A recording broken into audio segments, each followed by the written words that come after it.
I'm Cameron Teskey, and welcome to the Memento Vivere Project, the podcast that reminds you life is not something to survive, it's something to truly live. Here, we sit down with dream chasers, adventurers, entrepreneurs, and everyday people doing extraordinary things to uncover what it takes to leave comfort behind, overcome challenges, pursue what matters most, and remember to live. Whether you're searching for inspiration, courage, or a reminder to start living more intentionally, you're in the right place. This is the Memento Vivere Project. The Memento Vivere Project knows that life is a project and everyone is at a different point along their journey. Today, we're talking with Becky Piper about her journey and what a story she has to remind us all how quickly life can really change, but it's how we respond to something that happens that makes the biggest difference. Becky is a Navy wife who was with her husband Sam while stationed in Guam when the unthinkable happened. Her home was invaded by 3 men one night when she was home alone. She was severely beaten and left for dead with a severe traumatic brain injury. She was in a coma for 3 days and spent the next year of her life learning to walk, talk, and function again.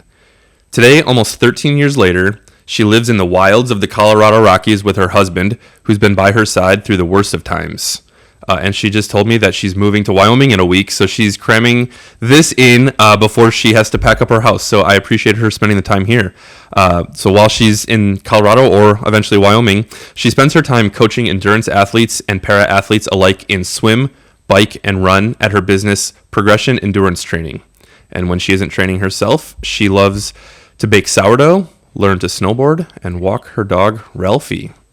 Becky, thank you for being the first guest on the Memento Vivere Project. Oh, I'm honored to be the first guest. Thank you. Well, you have a pretty fascinating story. So before we jump into the depth of that story, give us a little bit of a background on what brought you to Guam. Obviously, you're married to a military man, but what brought you over there?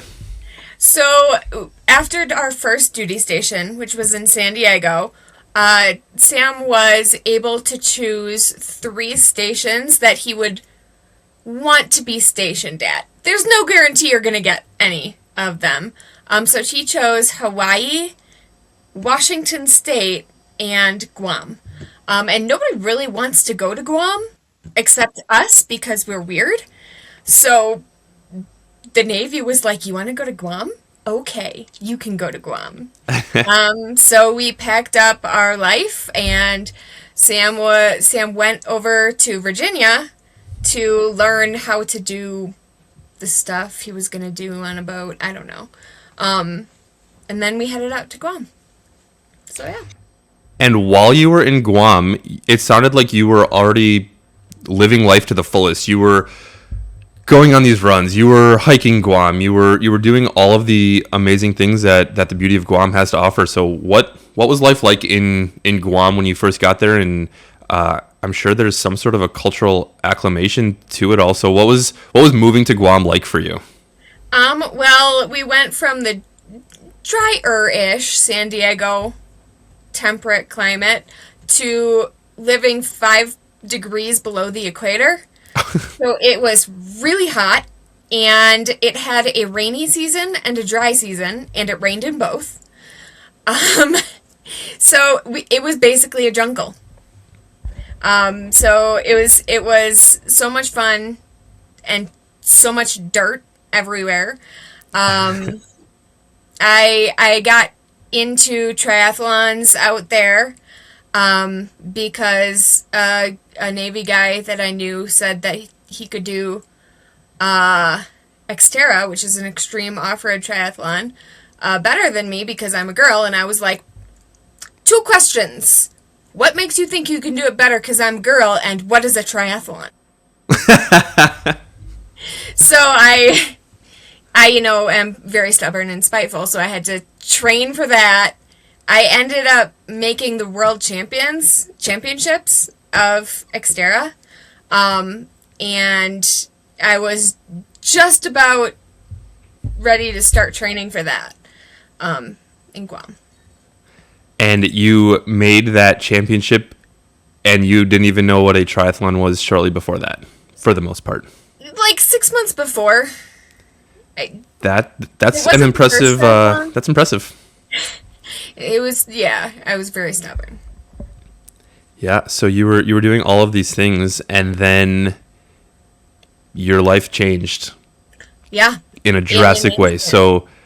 In an instant. So tell us about that instant and what happened that fateful night. Well, it was just a normal night. Actually, it was April 19th, and on the date we're recording this, April 15th, so it's only 4 days before the 13-year anniversary of this happening. So April 19th, it was just a night like any others. We had a couple of roommates in Guam because we had a big house and there's only 2 of us, so why not have roommates? And they were fun. They went out to the bar. Sam was working late, and I was home alone watching a movie. And there was a sudden knock on the door. So, being the naive, friendly person I am, I went and answered the door and was like, "Oh, how can I help you? What do you need?" And there were 3 very large, very angry men there. They pushed their way in. They were looking for drugs and money. We had Tylenol and $80 on the fridge. So yeah, that was about it. What a score. Yeah. It turned, they wanted to get the house down the street, but they didn't. They got the wrong house. So they were mad, I'm assuming, that they couldn't find the drugs and money that we didn't have. And they severely beat me and pistol whipped me over the head. And I collapsed, and I don't even remember this. That's what the police and Sam and everyone told me. And I was basically gone. Basically, when they hit me, they broke a blood vessel in my brain, and when your brain bleeds, any area of the brain that blood touches dies. So there is a huge chunk of my brain that's now dead. But, yeah. I was laying on the floor when my husband and roommates both came home within like a minute of each other. Ironically, they found me collapsed on the floor, almost dead. The doctors said I had about an hour and a half to live at that point because my throat was closing up. There was, duct tape across my mouth. My hands were duct taped. Everything. They, of course, freaked out. One of my roommates ran through the house with a decorative Japanese sword that we have. We still have that sword, and we'll never get rid of it because it's an honor to him. I mean, he was ready to go. Sam called 911. They got me to the hospital in time. They induced a 3-day coma so my brain swelling could go down. They were ready to do brain surgery. Luckily, they didn't have to. And I woke up from that brain injury, and I was half paralyzed on the right side. And yeah, then we start the recovery.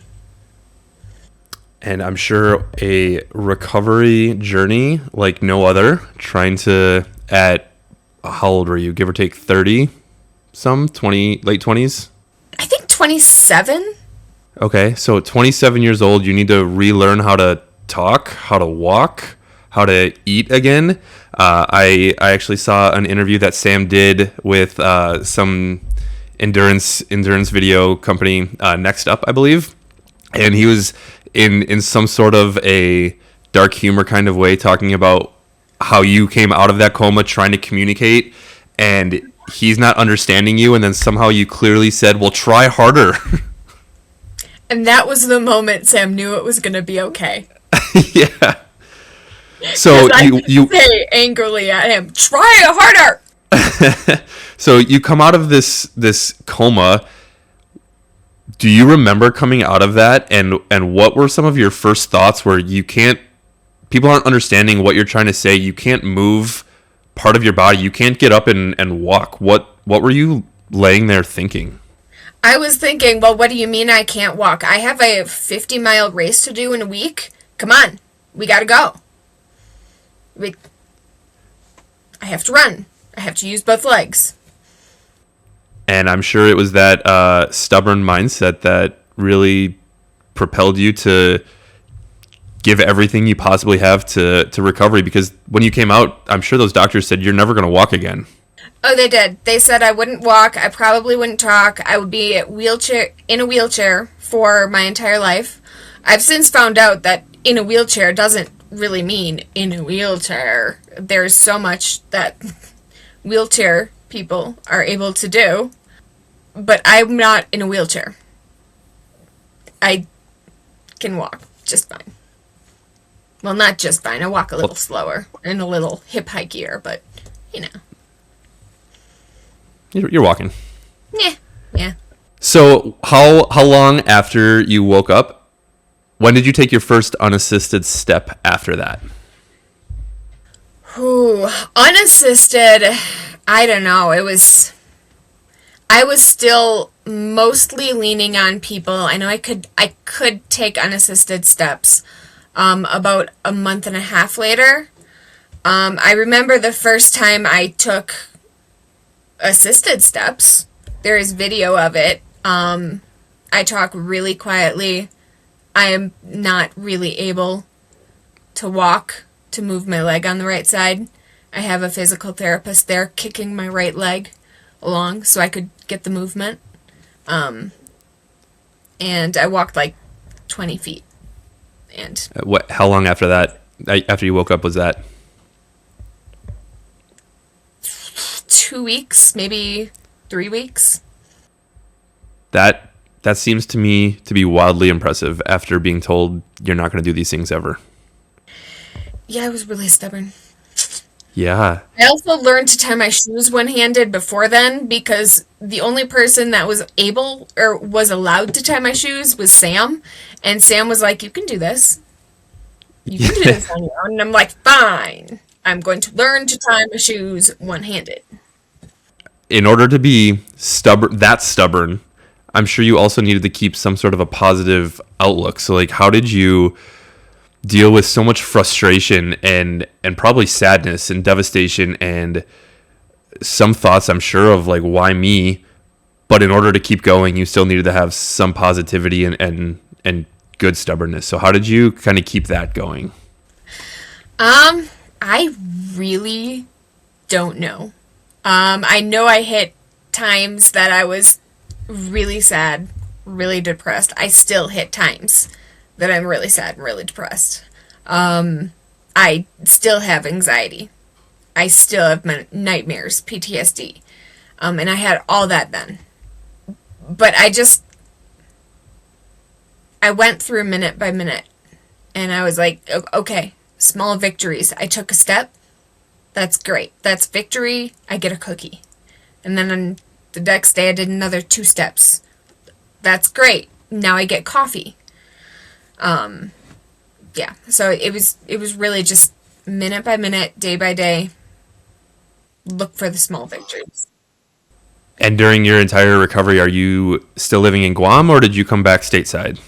No, 10 days after I got my injury in Guam, I was medevaced on a military plane back to San Diego. I had to make 4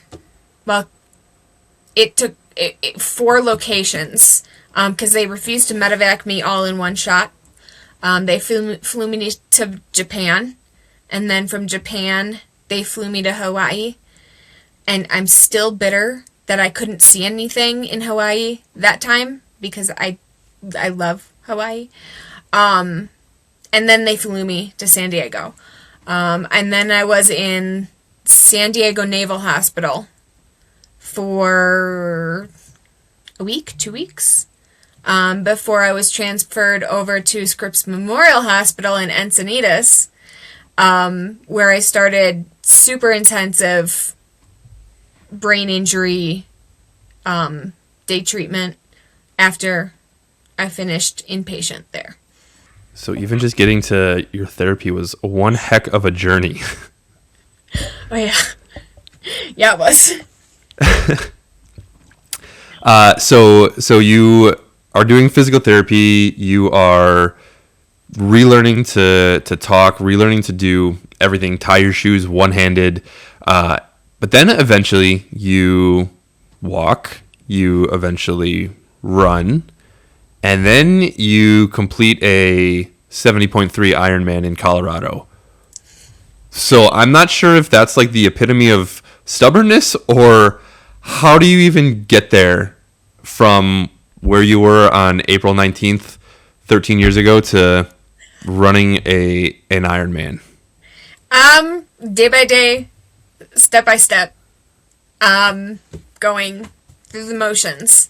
When I first began swimming again, I couldn't even get my right arm to get out of the water. It took a lot of retraining the brain to be able to lift my shoulder. And now I can totally lift my shoulder. Well, I just can't move the hand. But who really needs the hand for swimming? Right. Nah. And biking was the same way. I actually was in physical therapy, and my physical therapist realized I was going to bike no matter what, and she wanted me to do it safely. So my physical therapist got me out on my mountain bike around in the grass outside the hospital, so she knew that I could do it safely. That's a fair and caring doctor. You mentioned that you needed to retrain your brain how to lift your arm. So it wasn't even just, obviously you had, brain injury from what happened, but it's not just that your arm wasn't working. It was that your brain didn't know how to make your arm work. So how do you retrain your brain to do that? Kind of like a baby right after they're born. They're learning their movements and their coordination and how their brain is going to make their body work. That's what I had to do. I was basically a baby again. I had to figure out how to remake my arm work. Remake my arm work. That's not what I wanted to say. How I wanted to rebuild those neural pathways. And I honestly don't know how I rebuilt. I just know that here was the normal pathway, and then there was blockage, so I had to go around. And I had to build that. That's crazy. And I just built that by doing it over and over and over and over again. And then you were given a brace for your foot to help that, and then you found an even better brace than what they had originally given you. Is that accurate? Yeah, I can actually show you, because I have my boots right here, because I was debating if I'm going to wear my boots or tennis shoes today. This is my brace. I can actually take it out. Hopefully I can get it out of the boot. Let me tell you, it took a while to get it into the boot the first time. Well, those cowboy boots are going to be perfect for fitting right into Wyoming. No. There you go. That's my brace. It's called an Allard Blue Rocker. It's one that Paralympians and non-Paralympians like me wear. Yeah, and it helps me lift my foot. That is some crazy technology to make all of that happen. Yeah, it is super lightweight. My old plastic brace that I used to have, it was so heavy and clunky and annoying, and I couldn't run in it because it pulled my leg down all the time. And I still, I don't have flight phase off my right leg, but I can hobble along with the rest of them. Sometimes that's all you need to do. There you go. You have all of the tools. Your body, your mind have been retrained to be able to do basic functions, to do beyond basic functions, and then you eventually get to the starting line of the Ironman in Boulder. What was going through your mind before that race started? You're standing there, and I'm sure you're reflecting on the journey that you just went through that got you back here. So what did that even feel like, standing there knowing that you might not have ever been able to do that again, but here you are doing something most people have never even tried to do? That's really what I like to do, is things that most people don't expect. And people would never think that I would do. And people say that I can't do. At that moment, I was thinking of all the people that said I couldn't do this. That first guy in Guam that said I couldn't be as fast as him in a triathlon because I was a woman. And then I thought of my neurologist who said I was going to be in a wheelchair for the rest of my life. And all the people I've seen, all the people I've heard that have said, oh, I'm sorry, you can't do that. And I was like, funny story. I can. Yeah. I can do it all slow, but I can. Absolutely. What was your most challenging part of that Ironman? That race, I'm gonna say probably the run, because it was so long that I was really, really exhausted and really breaking down and really struggling to maintain good form so I wouldn't be hurting the next day. Well, I was going to be hurting, but it was just going to be my muscles hurting, not my hip like screaming at me. So I really, really had to focus during the run, during really the second half of the run. But luckily, running is exactly like my favorite part of a triathlon. So if I have to work through that, I'm willing to do that. I've never ran a half marathon even, let alone an Ironman or any sort of triathlon for that matter. But what I've heard is your body can usually do it. It's usually your mind that you have to overcome. But you just overcame so much mentally and physically leading up to that event. So was there anything that,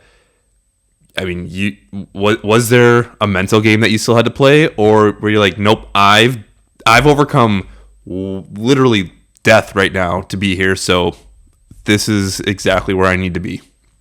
Yeah, really the mental game was easy for me,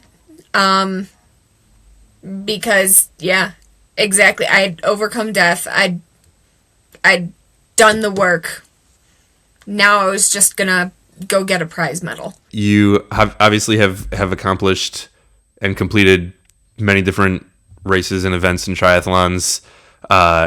Accepting that medal at the end of that 8-9 hour event, I'm sure that would be one of your proudest accomplishments. Is that fair to say, or describe that for me? That's got to be like one of my absolute proudest accomplishments in my life. That I went through that long and that much of a trial that people can relate to. And then I did that and came through. And now you are helping other people get to some of their proudest moments, finishing and accomplishing different events. So you've gone through hell, you have overcome it, you are thriving in spite of it or despite it. Talk about how you're helping other people along their own journeys in their own ways for that.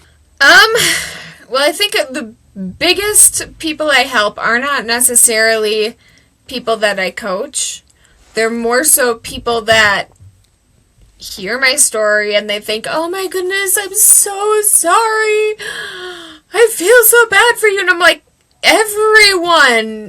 they say, I know my life has such a sucky thing, But, I could never do that. And I'm like, everybody has their trials. Everybody has their challenges.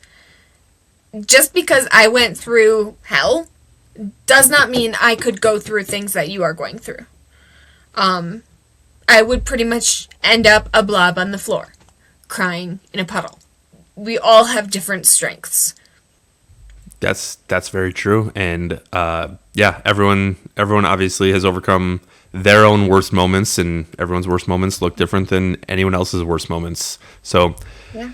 I think there's still some inspiration and motivation watching other people go through what you think are worse than what you've gone through, and maybe that's just the spark that someone needs to keep on going. But you also do coach people and literally help them get to whatever they want it to be. So talk about what does your coaching look like, and what do you do for people?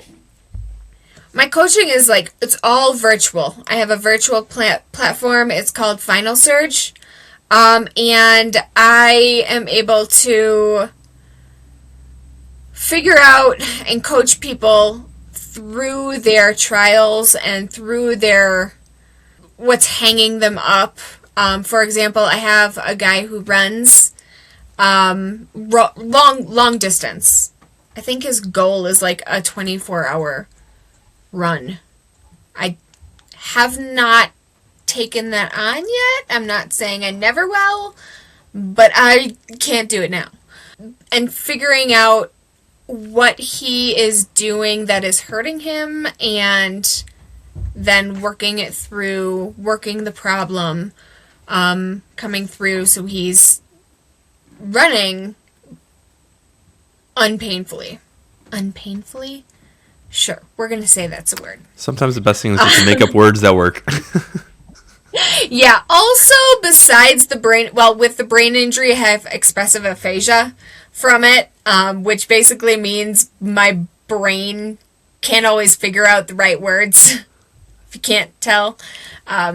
So sometimes we get some funny words. But yeah, coaching individuals is very, very fulfilling for me and for them. And really, we're just coaching individuals to meet their goals, whatever they may be. I prefer endurance. Obviously, every person has their own need to accomplish their goals, and every situation requires different things. But if you were to, is there something that you find yourself saying to the majority of people, or how do you get someone over some sort of a hurdle that might be holding them up? Is there some advice that you'd be able to give to the general population for that? Yeah, if they're facing a hurdle that they can't get over, I'm like, let's find a way around. You don't have to go over this hurdle in the one way you're thinking. We can figure it out. We can make adaptions. We can change your path. Your path may change, but their goal's the same. Paths definitely do change, and you obviously never saw your life unfolding the way that it has. But what do you think 9-year-old Becky would say about Becky today? Oh my goodness, you're so old. You're like the crypt keeper. Like, knowing what I went through at 9 years old, I would probably be scared. Honestly, I would be terrified of what I had to go through. But because I didn't know what I was going through in my future self, and I just had to take it as it came, I made it. What did 9-year-old Becky want to be when she grew up? Ooh, I'm a marine biologist. Oh. Because I like dolphins. Dolphins are pretty awesome. And you're swimming like dolphin now. Yeah. So it's true. Circle. A very, very, clumsy dolphin, but a dolphin in fact. Something that I love is our bucket lists. Maybe I should rebrand that to like a Memento Vivere list or something like that. But Did you know that you have helped me check off a bucket list item of my own? Oh, I have. Which one? Because I've seen your bucket list on something. I haven't officially checked it off because I don't know if it accounts, so maybe we should figure this out now. But on my bucket list, I have crash a wedding. I was not invited to your wedding, but I crashed your wedding, but I knew you too. So I don't know if that counts because it wasn't a complete stranger's wedding, but I showed up at your wedding uninvited and had a great time. It counts because I knew you guys were showing up to my wedding. I specifically did not technically send you an invitation because then you could be wedding crashers. There we go. So checked it off a while ago. Appreciate you. Do you have a bucket list, or what are some of your next goals that you want to accomplish? I've never actually physically written down my bucket list, and I should. I just haven't because I have to write with my left hand now, and it's annoying. But I can do it. My next goals are I'd like to run an ultramarathon, half paralyzed, because I did it full and able-bodied, and now I would like to do it with half my body dragging along. What is the distance of an ultramarathon? Anything greater than a marathon. Okay. The shortest one is a 50K, technically. But ultramarathon, technically anything greater than a marathon. So I'll do a 50K, because I'm not doing a 50-miler. But other than that, we have... I know my legacy is pretty strong, but I want to pass it on to somebody else, whether that be, a foster, an adoption, anyone, a niece, nephew, my kid, whatever. I'd like to pass it along and let them know that life is hard, but I can make it through. Or life is tough, but so am I. I love that. And that can fit for most people that have overcome anything. Yep. And everyone's overcome something. So what a life motto. Did I read somewhere that you had a quote that said that you want to get back and run a triathlon or a marathon or some sort of an event back in Guam? Oh, I did that. I ran a 5K in Guam. Back in Guam. How did that feel? Well, I walked it. It hurt. But you did it. Because at the time I was testing out an e-stim device that made my muscles, lift my foot. I shouldn't deal with electricity that closely. I don't like it. And that's just me. Me and my body don't mix well with electricity. So that one kind of hurt, but yeah, I did a 5K back in Guam specifically so I could say that I'd done a race in Guam, both before and after. And was that your first time back in Guam? Yeah, I was back for the guys' trials. Oh, wow.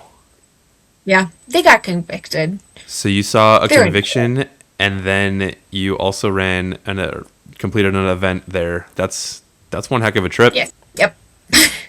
Did that bring some sort of closure to you, or how did that all feel? The conviction and the event. I don't think it brought closure to me because at that point my life was so different that I only just recently, like in the last 5 years, started to understand that I did, in fact, need closure, and it started to have closure. And we're reflecting back on what happened. Before that, I was just going, not thinking about it going, except in my nightmares. My nightmares, I thought about it, but just going through. And now I've finally begun to come full circle and know it, understand it, and have moved forward from it. How did you start that process in the journey? That's a good question. I I think a lot, like when I'm doing my hobble running or when I'm working on the house outside.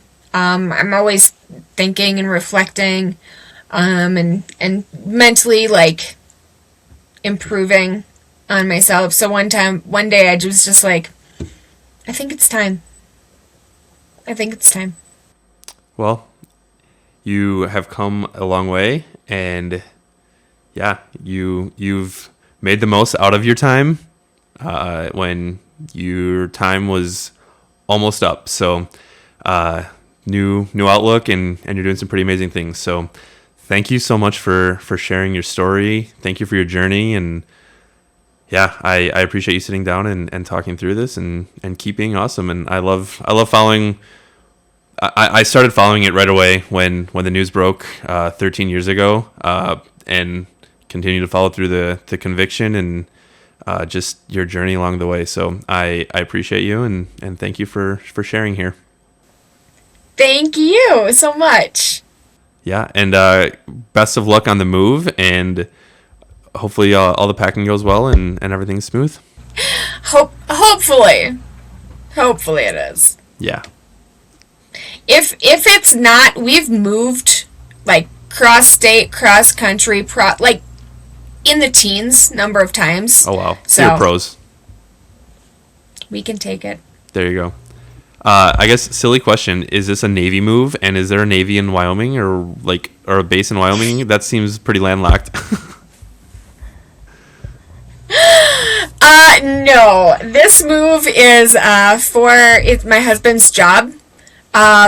He is a dual master's nuclear and aerospace engineering. He is oh wow, that sounds really maintenance smart. Engineering. Yeah.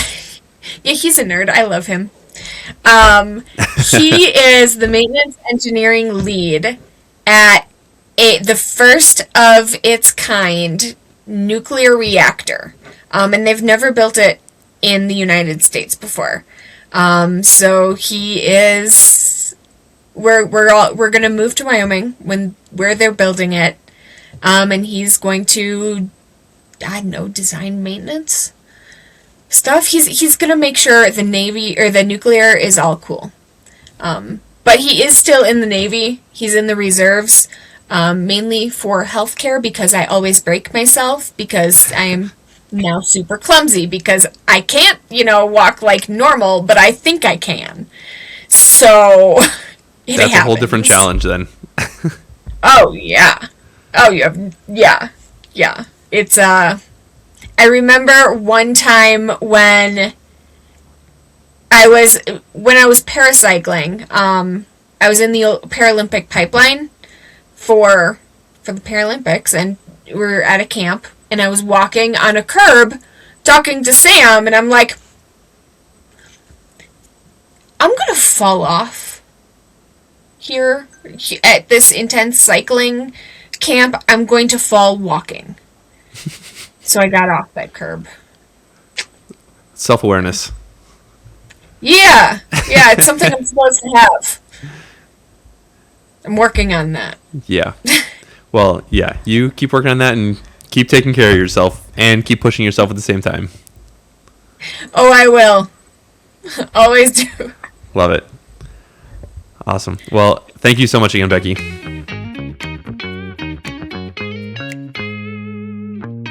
Thanks for listening to the Memento Vivere project. I hope this episode reminded you that the life you dream about is not as far away as it feels. It may push you outside your comfort zone. It may take discipline and courage, but it only takes one small step today to put you on the path toward your ideal future. Life is a project, and remember to live it. So here's your challenge. Don't just listen to this episode. Do something with it. Write down one dream, one adventure, one conversation, or one step you've been putting off and determine how you are going to take action on it this week. And if this episode moved you in any way, share it with someone else who could benefit from it. Be sure to subscribe so you don't miss other inspirational stories. And please leave a review. Help us build a community of people who are chasing dreams, building their ideal lives, and living intentionally. Until next time, memento vivere. Remember to live.